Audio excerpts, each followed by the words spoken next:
শব্দ দেখতে পাচ্ছ, একটা হচ্ছে SAIL সেল আর একটা হচ্ছে SALE সেল। ঠিক আছে, তো SAIL সেল বাংলা কথার অর্থ হচ্ছে নৌকা চালানো, আর SALE সেল হচ্ছে বিক্রি করা। ঠিক আছে, তো আমি নৌকা চালাচ্ছি, আমি ইংরেজিতে বলবো I am selling boat.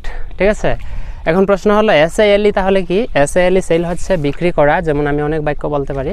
I sell rice মানে আমি চাউল বিক্রি করি, আই সেল বুক মানে আমি বই বিক্রি করি, আই সেল গ্রসারি মানে আমি ভুসিমাল বিক্রি করি। ঠিক আছে, SALE সেল হবে, আর SAIL সেল হচ্ছে নৌকা চালানো। তো আমি যদি বলি আমি এখন নৌকা চালাচ্ছি, তা আমি বলবো আই এম সেলিং বোট। বুঝতে পারলাম? তাছাড়া এখন প্রশ্ন হচ্ছে যে যদি আমি গাড়ি চালাই তাহলে আমি সেলিং বলবো নাকি?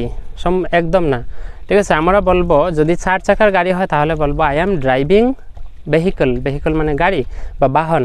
আই এম ড্রাইভিং ভেহিকল বা আই এম ড্রাইভিং কার। এখন প্রশ্ন হলো 4 চাকা তো বলে দিলাম ড্রাইভিং হয়, কিন্তু যদি 2 চাকা হয় তখন কি বলবো? যদি 2 চাকা হয় তোমার মনে রাখবে 2 চাকার গাড়ি চালালে, যেমন আমি বলতে পারি আমি বাইক চালাচ্ছি, তখন আমি ইংরেজিতে বলবো আই এম রাইডিং বাইক। ঠিক আছে, আই এম রাইডিং বাইক। তো আমি নৌকা চালালে বলবো I am sailing boat.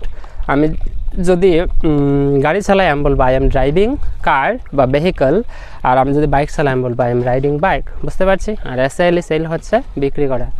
I want to sell this boat মানে আমি নৌকাটা বিক্রি করতে চাই। যদি আমি বলি I want to sell this boat, আমি বলবো আমি এই নৌকাটা বিক্রি করতে চাই। ঠিক আছে।